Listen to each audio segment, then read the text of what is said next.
I was just thinking about, Jacob has 8 kids under the age of 7 where we left him last week, so he's probably out trick-or-treating with them or something. I don't know. Just saying. We talked about the stuff of life. Well, tonight is more stuff of life, but I'm going to read where we covered last week, and then I'm just going to comment on a few things that go with that. So I'm going to read to you chapter 29, verse 20, through chapter 30, verse 13. So Jacob served 7 years for Rachel, and they seemed to him but a few days because of the love he had for her. This is when he was still footloose and fancy-free. Then Jacob said to Laban, "Give me my wife that I may go into her, for my time is completed." So Laban gathered together all the men of the place and made a feast.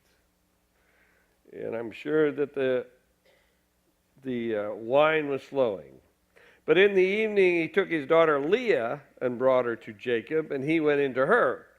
Laban gave his maid Zilpah to his daughter Leah to be her maid.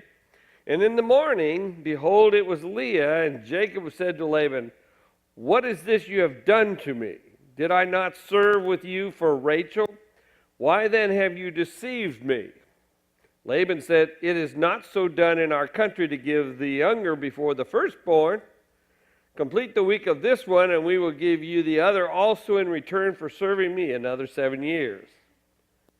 And Jacob did so and completed her week, and then Laban gave him his daughter Rachel to wife. And so, just so you know, he's starting another 7 years at that point after that 1 week. Laban gave his maid Bilhah to his daughter Rachel to be her maid. So Jacob went into Rachel also, and he loved Rachel more than Leah and served Laban for another 7 years. And that's when all the trouble starts, or the stuff of life. I don't know how trouble it is, but I'm glad it's him and not me. When the Lord saw that Leah was hated, he opened her womb, but Rachel was barren. And Leah conceived and bore a son, and she called his name Reuben. That's one. For she said, "Because the Lord has looked upon my affliction, surely now my husband will love me." She conceived again and bore a son and said, "Because the Lord has heard that I am hated, he has given me this son also." And she called his name Simeon. That's 2. Again she conceived and bore a son and said, "Now this time my husband will be joined to me, because I have borne him 3 sons, my 3 sons. Therefore his name was called Levi." And she conceived again and bore a son and said, "This time I will praise the Lord." Therefore she called his name Judah. Then she ceased bearing. Now, this is all within this 7-year period, so there's 4 by her. When Rachel saw that she bore Jacob no children, she envied her sister, and she said to Jacob, "Give me children or I shall die." And Jacob's anger was kindled against Rachel, and he said, "Am I in the place of God, who has withheld from you the fruit of the womb?" Then she said, "Here is my maid Bilhah. Go into her, that she may bear upon my knees, and even I may have children through her." So she gave him her maid Bilhah as a wife, and Jacob went into her. And Bilhah conceived and bore Jacob a son. Then Rachel said, "God has judged me and has also heard my voice and given me a son." Therefore she called his name Dan. That's 5. Rachel's maid Bilhah conceived again, and she bore Jacob a second son. Then Rachel said, "With mighty wrestlings I have wrestled with my sister and have prevailed." So she called his name Naphtali, and that's 6 sons, all within this 7-year period. When Leah saw that she had ceased bearing children, she took her maid Zilpah and gave her to Jacob as a wife. And then Leah's maid Zilpah bore Jacob a son. And Leah said, "Good fortune," as she called his name Gad. That's 6, right?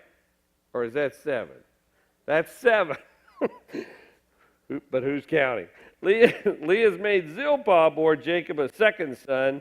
And Leah said, "Happy am I, for the women will call me happy." So she called his name Asher. About that time, if I'm Jacob, I'm saying, what am I going to call myself? at this time. Okay, we left Jacob with 8 kids, 2 wives, 2 sort of wives, and it wasn't his fault. Okay? So we had a men's weekend this last weekend here, a great banquet. And my wife has a tendency to send me agape letters on occasion. And some of them she goes looking for these. So this one's appropriate for this Bible study. 5 rules for men to follow for a happy life. Number 1, it is important to have a woman who helps at home, who cooks from time to time and cleans up and has a job. Number 2, it is important to have a woman who can make you laugh. Number 3, it is important to have a woman who you can trust and who doesn't lie to you. Number 4, it's important to have a woman who is good in bed and who likes to be with you. Number 5, most of all, it is very important that these 4 women do not know each other. Actually, those are the rules for how to live a short life. Anyway, here we have Jacob, and he's got 4 women, and I thought about that as soon as I saw the card. I said, oh my God. Now, what we were also talking about last week was the horizontal and the vertical views of life that go with this. And we need to understand that we have to think about the horizontal views of life and the vertical views of life. What we have here in the horizontal, just the humanity of all that's going on, is you have a man he fell in love with Rachel, and he worked 7 years for her just to have her, and he gets tricked into having the other sister as well, and they end up with 2 others, and it's all about who's fertile and who isn't fertile and all that kind of stuff, and all these kids. And if all you do is think about that from the horizontal viewpoint, and it's very messy, confused, complicated. If you think about us, I work with people, and I've been doing it for a long time, and being a long-term pastor, I was 23 years down in Kentucky, and I've been 20 years here. One of the things that I get to see is I get to see how families develop or destruct themselves or tear one another apart, or how all the stuff of life happens. And I know this about us. We have tons of mixed families.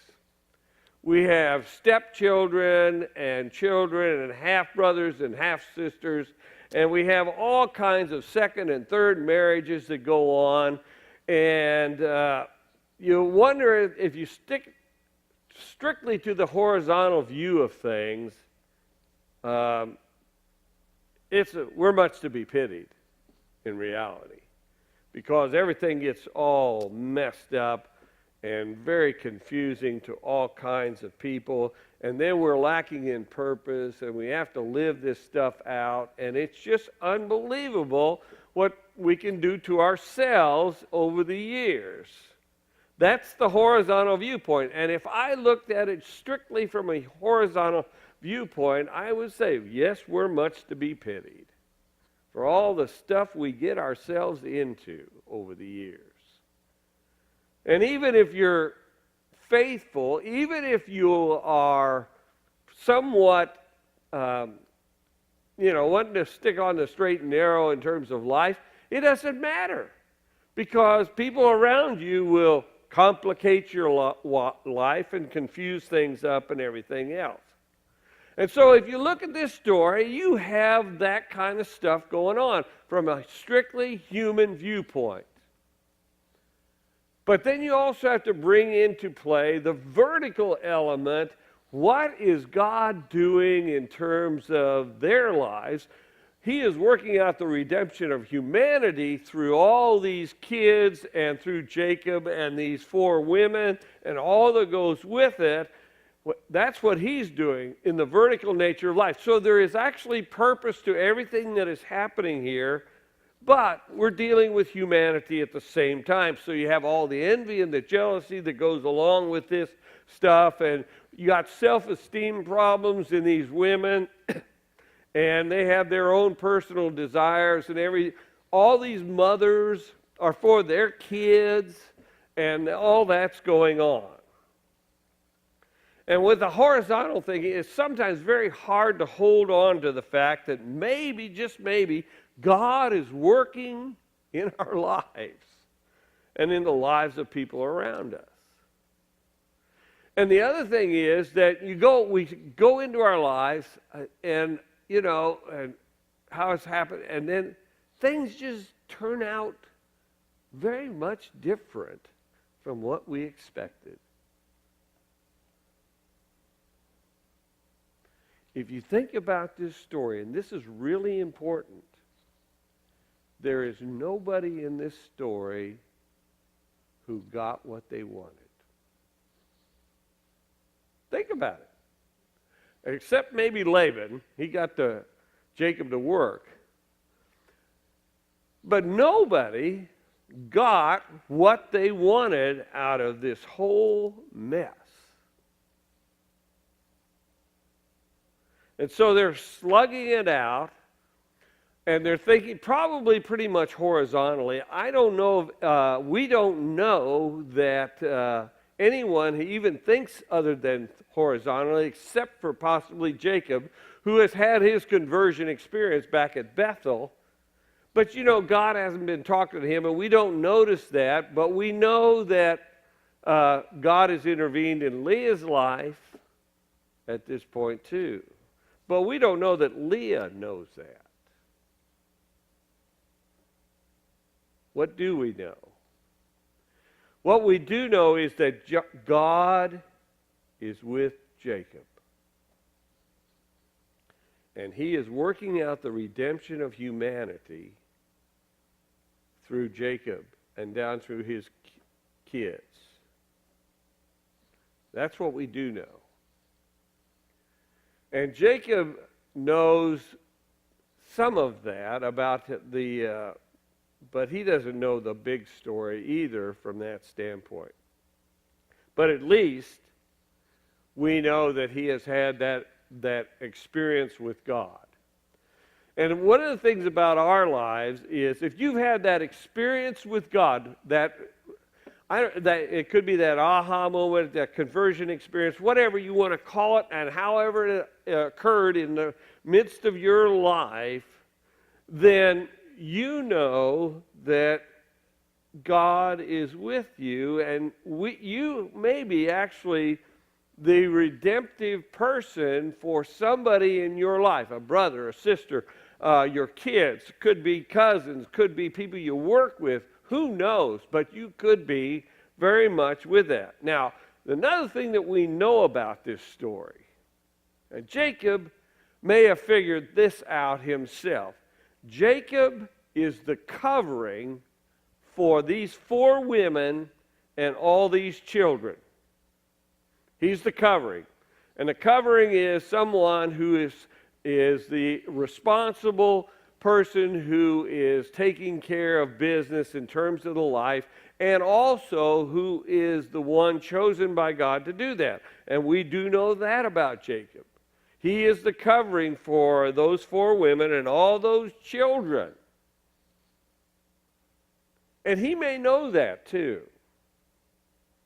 Because in his conversion experience back at Bethel, he may have figured out some of this stuff in terms of who he is. But if he doesn't do anything else, just from a human standpoint, as the father of all those children and married to those 2 women, and you got the 2 sort of married women there too, he's the one that covers them. He's the one that takes care of business. He's the one that takes care of the household. So you can even look at it from a horizontal from that standpoint. What we also know, though, and Jacob, in the back of his mind, even if he hasn't figured out, God is with him. God is with him. If you're one of God's people, you need to understand that God is with you. And he really does want you to prosper as a person. He wants you to be okay as a person in terms of that, and he wants to bless you. And what you don't know about your own life, as Jacob doesn't know this, what is God working out over the years? Now, what we do know about this, and I've called this thing Discovering God's Will because it really has to do with us discovering God's will for our lives, but also sometimes when we are involved in other people's lives, what we need to do is understand that we may have a redemptive place in other people's lives as well, and part of discovering God's will for our lives is to be in that relationship with him, even in the complicated, confusing things that we can end up in, whether we cause them ourselves or whether we are the victims of others or just the world in general. We also need to understand something about God's future dealings here, because in the story, at least we know these things. All these children are proper sons according to God. They are not ranked by the handmaidens or anybody else. They all have their place in terms of the redemptive history of God. Now, we're going to see Joseph he plays a bigger part than others, but the fact of the matter is they're all there, and they are not ranked. I mean, if you look at the book of Revelation, they're all out there. So it is not significant to God as to who the mother of what child is. And we need to understand that truth too. It doesn't matter who the mother of what child really is. Because it works, that redemptive process works through the family. And part of what we need to understand about ourselves and maybe about our kids or maybe about people around us is, God's plan may not have anything to do with ranking in terms of who's more important than who. Now, we know this. God's initial plan is what we call monogamy. But multiple relationships happen. And why did they happen? Because we fell from grace in the Garden of Eden, and we lost our relationship with God. We were destroyed through sin, and humanity has managed to follow that down the line. And so what we have is we have multiple marriages and multiple divorces, and if all you have to do is look at history and all these things that come out of our lives is the result of sin in the race. Redemption is how we get back into that relationship with God. How reconciliation takes place.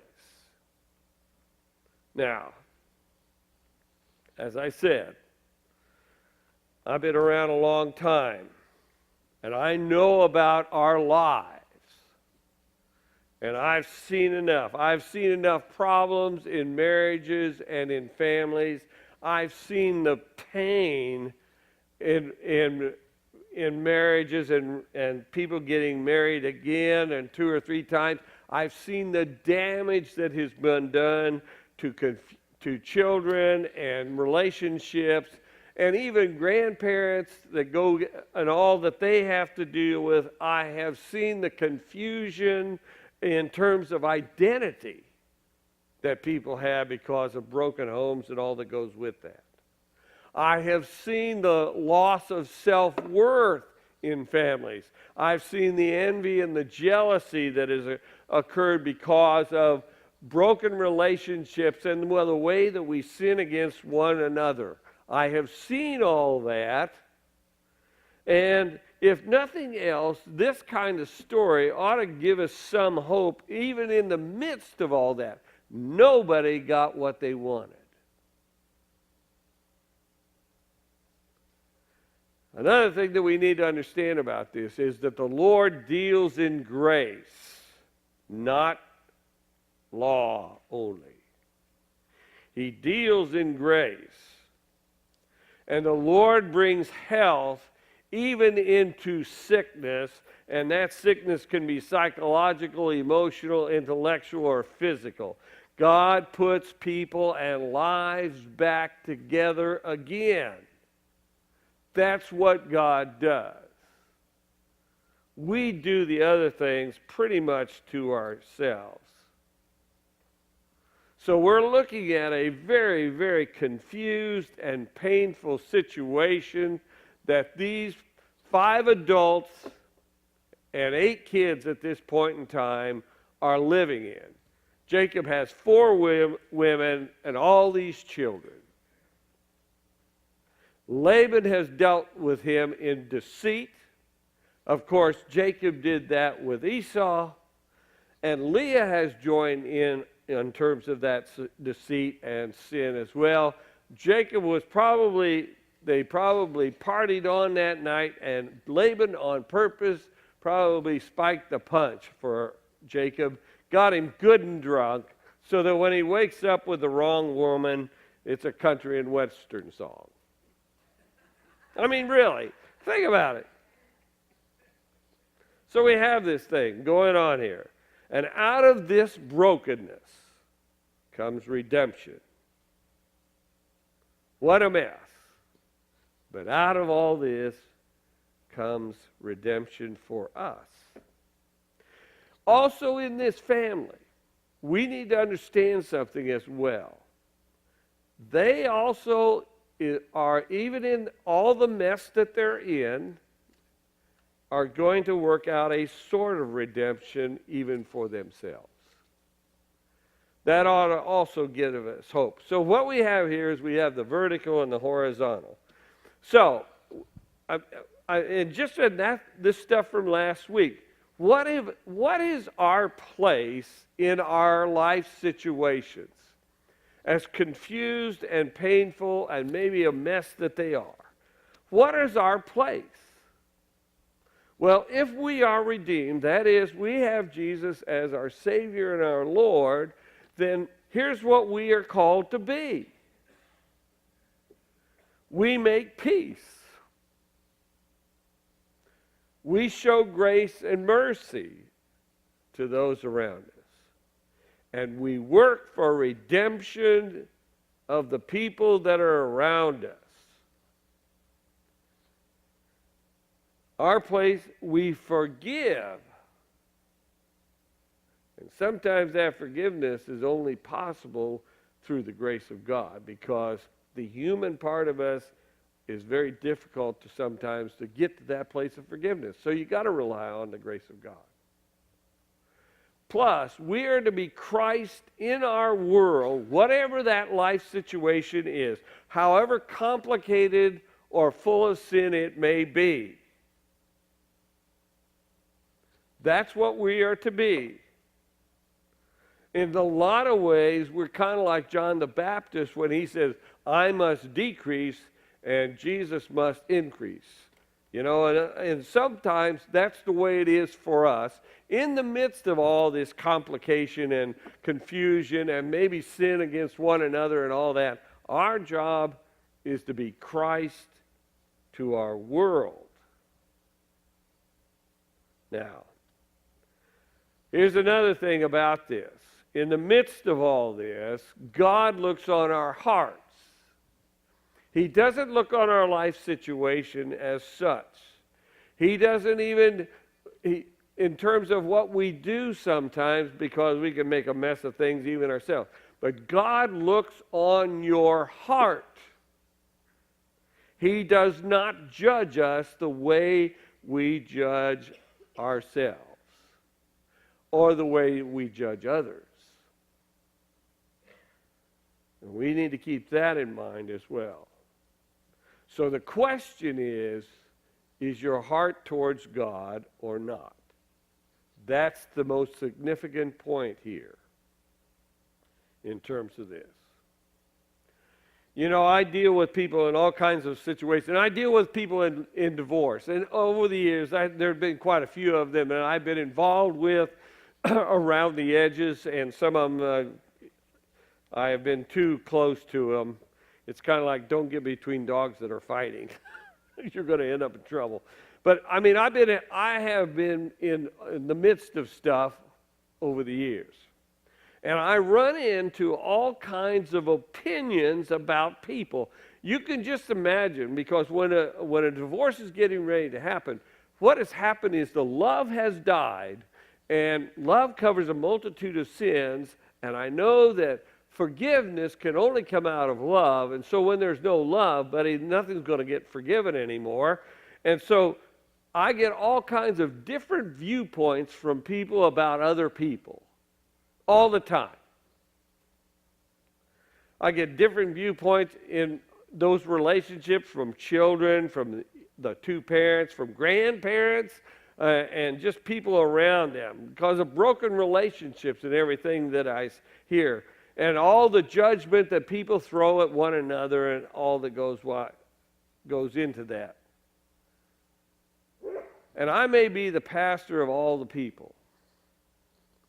And one of the things that I know is I'm supposed to be the same way that God is in terms of those people. And what I see is in this story that there are 5 adults and 8 kids right now in this story, and they all have a different viewpoint of life, and God is involved in all of their lives, and God knows that each one of them is important in their own way.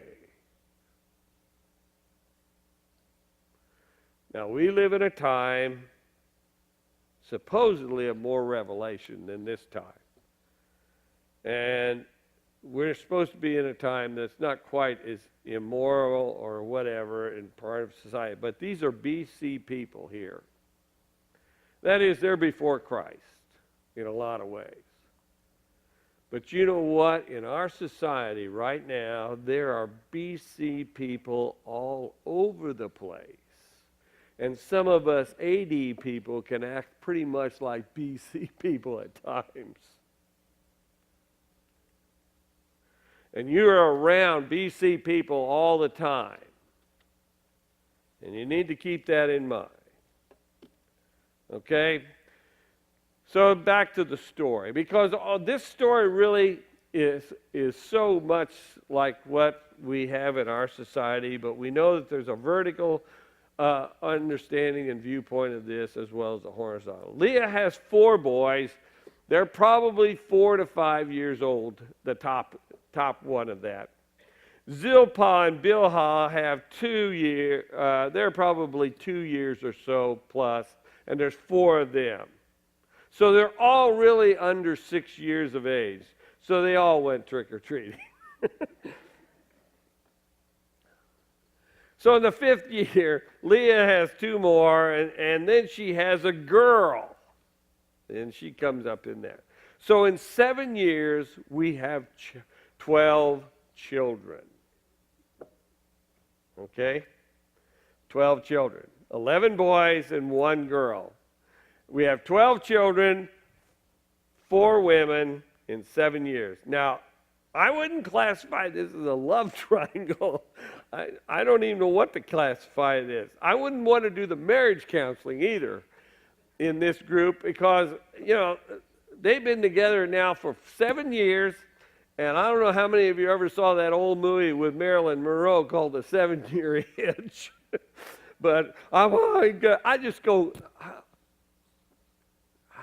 I wouldn't want to try to do counseling in this group either. I just don't know what to do with them. So think about this. You have around the kitchen table 17 people. You got to have a big table for that. And you have 5 adults who are forced to live together and 12 kids under 7. Oh my God. That's what is going on here. Now, Bethel, when Jacob had his religious experience when he encountered God, when I would call that his conversion experience. That took place 14 years earlier. Okay? So that's where we were last week, but that's the big picture that's going on here. Chapter 30, verses 14 to 16. In the days of wheat harvest, Reuben went and found mandrakes in the field and brought them to his mother Leah. Then Rachel said to Leah, "Give me, I pray, some of your son's mandrakes." But she said to her, "Is it a small matter that you have taken away my husband? Would you take away my son's mandrakes also?" Rachel said, "Then he may lie with you tonight for your son's mandrakes." And when Jacob came from the field in the evening, Leah went out to meet him and said, "You must come in to me, for I have hired you with my son's mandrakes." So he lay with her that night. Now, you read this stuff, and I don't know, you probably pass over it. I've heard this taught to kids. And I'm going, really? It's been in Sunday school. They could get vertical and horizontal, okay? Now, mandrakes, in this particular set, have been attributed, it's kind of a love apple is what they kind of use. It's a yellow radish-looking type of thing. I don't know what it is. But it was believed to promote childbearing in women. Mandrakes were, okay? It has a mild narcotic or stimulant, or they think that it has aphrodisiac qualities to it. But I tell you the truth, when I read this thing, you know what I thought of? I thought of Harry Potter and the mandrakes in Harry Potter, and they're screaming bloody murder when you pull them up out of the ground. Just look it up sometime. Go on YouTube and look up mandrakes in Harry Potter. And you'll see what that is. They're screaming. That's what I would say. Anyway, beside the point. Rachel and Leah are in competition for Jacob's affection. Got it? And these are not nice girls at times. Rachel and Leah, both of them deal with bitterness towards one another and the situation. They have jealousy for one another in terms of Rachel's is over the number of kids that Leah has, and the jealousy that Leah has is over the affection that Jacob, I tell you what, he loves Rachel. And so she has jealousy for that. Rachel is envious of those kids because she's barren and she can't have any kids so far, and so she's at that. But the envy comes back at her from Leah because she has the man's heart. So Rachel's all this stuff on her side is because of all the children, and on Leah's side it's because of Jacob's love for Rachel. So here comes Reuben, 4 or 5 years old. This is a kid. This is he could be out trick-or-treating. And he's 4 or 5 years old. And what I think is, and I try to think about this, okay, if in just real humanity, here's a kid who's coming up to his mother, bringing flowers to mommy. That's what he's doing. I mean, I've had my kids, they brought me dandelions and things like that, and they would pluck, and some of them would pluck the wrong tulips or whatever that their mom and would hack Berta off. But anyway, but this is a kid just bringing flowers to mommy. And in verses 14 and 15 here, Rachel and Leah are bickering with one another, and you've got to read between the lines, and that has all to do with their bitterness, envy, and jealousy, and all that. And here's what Leah says, "Give me, I pray, some of your mandrake sons." And she said to her, "It is a small matter. You have taken away my husband. Will you take away my son's mandrakes also?" And Rachel said, then he may lie with you tonight for your son's mandrakes. Now, what I know from reading this, read between the lines, obviously Jacob is sleeping with Rachel. And what I mean by that, I'm not talking about having sex. I'm talking about sleeping with her. That's the one that he sleeps with at night. And the sex issue with others, they weren't literally sleeping with them. Jacob was sleeping with Rachel. Now, the diplomacy confusion that goes along with all this stuff all has to do with that envy, jealousy, and basically Leah is married to, and she has all kinds of, and she just says, hey, you're going to take away my flowers my kids gave it? You've already got my husband. And so they do this negotiation thing right here. And Rachel says, okay, you can have it for the night. That's what she said, right? I'm not lying to you here. This is, and here comes Jacob home from the workplace. And I think these are real people. When Jacob came from the field in the evening, he's coming home from work, okay? Leah goes out to meet him and says, you must come in to me, for I've hired you with my son's mandrakes. So he lay with her that night. Now, you got to read between the lines. Jacob goes, what is going on here? And I'm sure that when Leah came up to him and said this stuff to him, and Rachel's not very far, I am sure that he looked at her and he said, what's going on at this point in time? I just think that he's just saying, now, this is not a children's story, is it? You take away my son's mandrakes. He loves you. He doesn't love me. That's what Leah's saying. Now, I want you to think about this, how life is seen from different viewpoints. Leah has a worldview of how life is. Rachel has a view of how life is. Jacob has a view of how life is. Rachel is jealous because of children. Leah is jealous because of love. And Jacob is tricked into marrying both those girls, and he is managing the situation.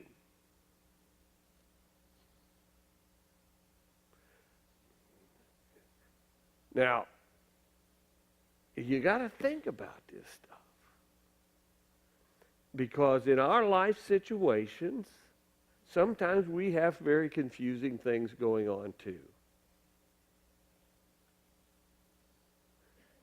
And I think that Jacob is just trying to manage the situation as best he knows. Now, in 16 here it says, so he lay with her that night. The mandrakes have nothing to do with success. Ladies, they have nothing to do with success.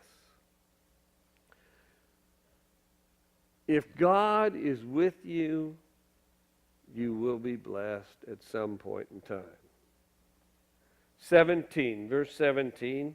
And God hearkened to Leah, and she conceived and bore Jacob a fifth son. Has nothing to do with mandrakes.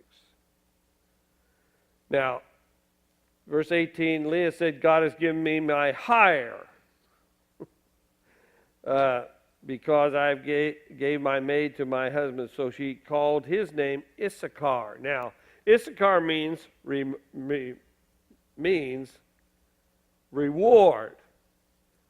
but it means for reward for being hired. And this is what she did. She hired Jacob for the night, or for this particular thing. And she got him away from the one he loved and hired him for the night, basically. And his name is Issachar. Wouldn't you like to know that your name is a little bit more than that? And Leah conceived again, and she bore Jacob a sixth son. Then Leah said, God has endowed me with a good dowry, for now my husband will honor me, because I have borne him six sons. So she called his name Zebulun. Now, notice that Leah does not quit this desire for love from Jacob. She has a real self-worth problem that it keeps going on. And no matter how many kids she has, she thinks she needs self-worth. She needs some kind of esteem boost. Zebulun means dwelling, actually, but my husband will honor me and dwell with me. In other words, he will take up his habitation with me. He will sleep with me instead of Rachel, is what it's saying in the name.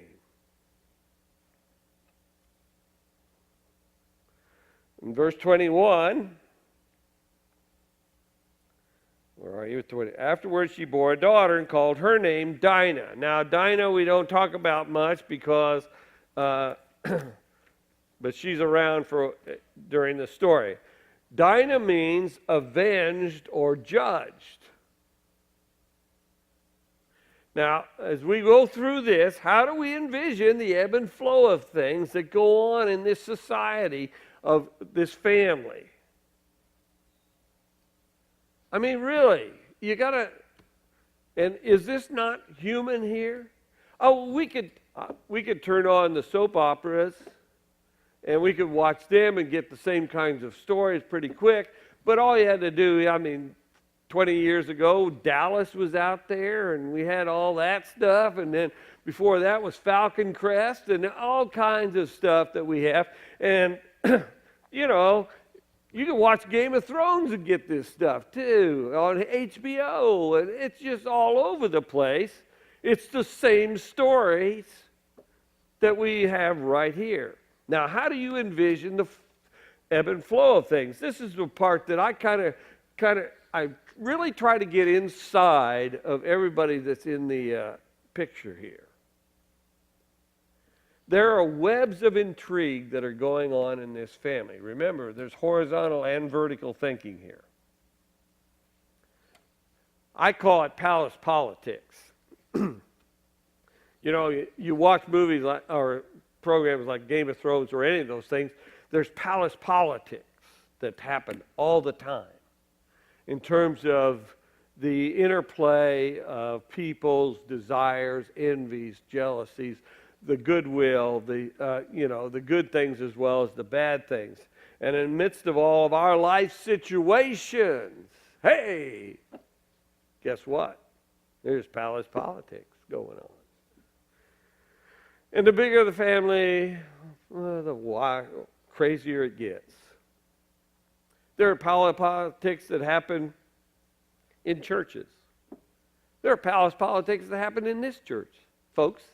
Do you think I'm naive? People think I'm naive. They think I'm some kind of goody two-shoes and I can't handle stuff. And I can swear like a sailor, just like anybody else can. But people think I'm naive.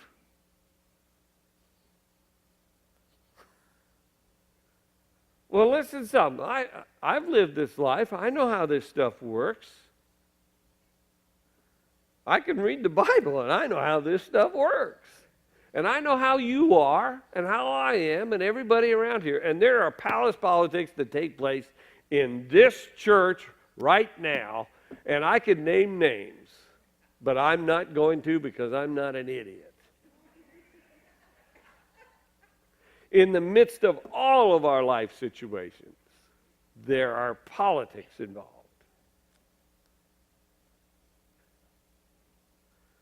Jacob loves Rachel, but she is barren. And there are 12 kids in that household, and none of them are Rachel's children. And a woman's worth back then was determined by how fruitful she was in terms of children. What do you think that he was doing with her? I don't know. Maybe he wasn't paying much attention to Rachel because he had all these others to deal with. There's confusion in the household. Everybody's fighting for position. And here comes the kicker that you're going to find out. Kids pick up on these situations big time.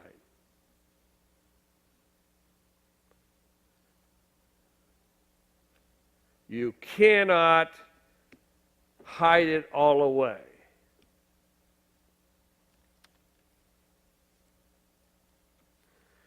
These kids are picking up on them, and they're only 4 or 5 years old at this point in time, but I guarantee you they're all picking up on what's going on. And so Leah bargains with kids for favor, and what does Rachel have? She has the man's heart, but she is not producing any children, and this is the stuff of life that God works with for redemption. I wouldn't want to be in any of their shoes. Verse 22. Then God remembered Rachel, and God hearkened to her and opened her womb. God remembered Rachel. I did a study on the first 12 chapters of Genesis 10 years ago, maybe. I don't know. But one of the things that you understand, when it says in Genesis that God created man, male and female, I'm not talking about man or woman. When he created male and female, the word male means this: the remembering one. That's what it means.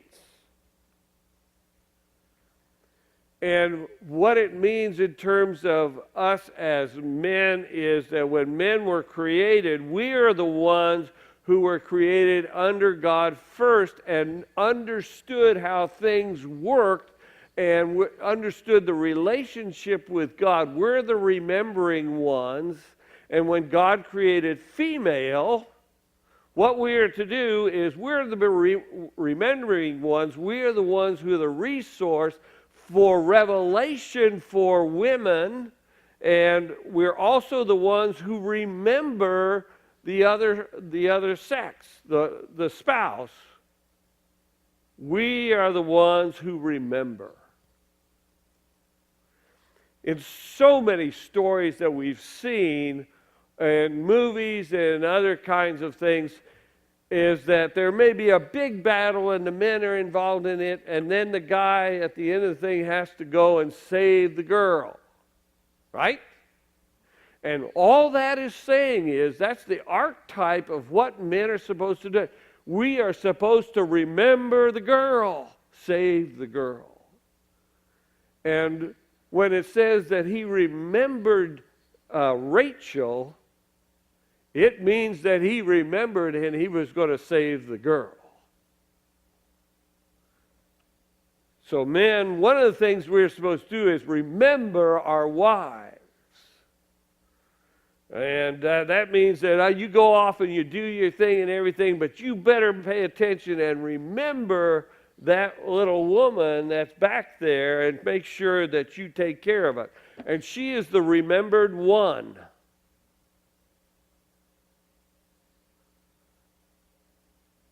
And he remembered her, and she opened her womb.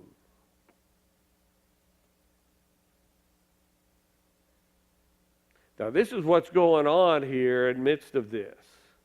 And also, Jacob loves Rachel. She was the one. The other thing about barrenness here is, I don't know if you've ever worked at something and it just seems like nothing is ever happening in this area. And there's no fruit that seems to be coming from a certain area. It could be relationships, it could be financial, it could be a job situation, it could be your search for the opposite sex, it could be anything where you've really worked at it, but there's no fruit from it. It's a barren situation. Well, that's what we have here in terms of Rachel. And She is now about to be remembered. And God is literally playing the part of man in this to her. And our job as men is to pay attention and be intentional to women. I don't know how you do. I'm going to say this. This is for men. You're supposed to pay attention and be intentional and cause that woman to blossom. That's part of what we are to do. Remember the one. And women, I'll say this, mandrakes don't help. You can't seduce fruit from your man. I know that women try it in all kinds of ways. In this particular thing, the picture is mandrakes here, but you can't seduce fruit from your man. But I watch women try and do it all the time. And what they're trying to do is they're trying to trick their man, and it's a horizontal thing in which they're thinking horizontally, and I understand that, and men forget instead of remembering the one. And that's what happens. And that's because we're human, and that's because of all that goes with this stuff in terms of this. Okay, I got a few minutes here. We're going to move to chapter 30, verse 25. When Rachel had borne Joseph, that's who she said. Well, let me back up. Then God remembered Rachel, and God hearkened to her and opened her womb, and she conceived and bore a son, and said, God has taken away my reproach. And she called his name Joseph, saying, may the Lord add to me another son. She's not... All you have to do is read it into it and say, obviously, well, that's just not enough. She's not satisfied with one, but she's glad to have one, but she's not satisfied. Is that what you say? That's what I see anyway. So she has her first child. Now remember, you got 3 other women who are probably envious, bitter, and all that because Rachel's the one who is loved. All these kids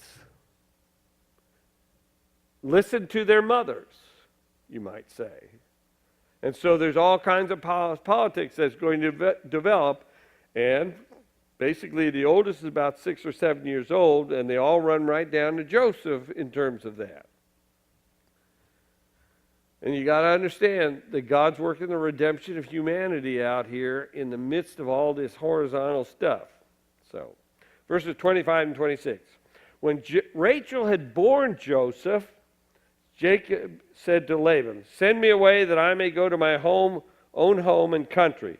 Give me my wives and my children for whom I have served you, and let me go, for you know the service which I have given to you. And what he says, I want to go home after 14 years of being here. I want to get out of here. And Jacob had, this is verses 27, 28. But Laban said, if you allow me to say so, I have learned by divination. Oh, God. Oh, yeah. That the Lord has blessed me because of you. I'm sorry, it doesn't take rocket science to know you've been blessed by Jacob. Name your wages and I will give it. Okay. When he said divination, he's basically saying, oh, well, I figured out that God has blessed me through you. Well, of course he has. And that it really doesn't take rocket science. Anything Jacob touches gets blessed and prospers and is fruitful. And we know this. So it's not rocket science, but Laban is a conniver, and he makes Jacob look like a piker, and Jacob has now been straight. That's one thing that I hear other Bible teachers talk about, what a conniver Jacob was. Well, he was only a conniver in that one time with his mother on Esau. I don't even think he was that much of a conniver when he said, give me your birthright. When Esau comes in out and wants chili, and he said, I'm mixing, okay, give me your birthright. I don't think that's a big deal. I think that Jacob, and especially since he met God at Bethel, has been straightforward. I think he has, since his conversion, he has treated everybody according to what's right. Now, if you disagree with me, you'll have to point it out to me, because I just see that. He is industrious. He is not a slacker. He works hard. He is human. I'm sure of that. He has his own fears and things that go into that. And he's also in that process of discovering God's will for his own life. And he struggles with men and all the situations after God appears to him. But he has not been a conniver. I don't see it. I wish somebody would figure this out. Not since Esau. And that was before God intervened in his life. We should also be encouraged by all this. He is the God of Abraham, the God of Isaac, the God of Jacob, and he's the God of Jack. And he's your God too. And you can put your own name in there. And here's Jacob, and he comes into Laban, and he says, listen, I want to go home. He says, I've been working for you for a long time, and what have I got to show for it? I've got nothing to show for it. And he calls a spade a spade. And, you know, I see this. I see employers who mess with their employees and work them to death and don't give them what they deserve. And in the same kind of setting that Jacob's in here, this is very familiar. Everything's changed, but nothing's different, and people will work you to death and not give you what you're worth. And I know how this works. And he's calling a spade here. That's basically what Jacob's doing. He says, everything I've touched has been blessed. Everything I have done has been fruitful. I've been working here for 14 years, and I've got nothing to show for it. That's not quite true either. But that's basically what he comes at him. He does have 4 wives and 12 children, 13 now. And he does have that. Now, he may be in midlife and see it all as a burden, but he's got it. Okay? So that's where I think we're going to stop right here when he's dickering with Laban and calling things to what they are, and we'll pick up there next week where he deals with Laban, and then he runs for his life, I guess, is what you might say. So we'll pick up at verse 29 and 30 next week. So let's pray.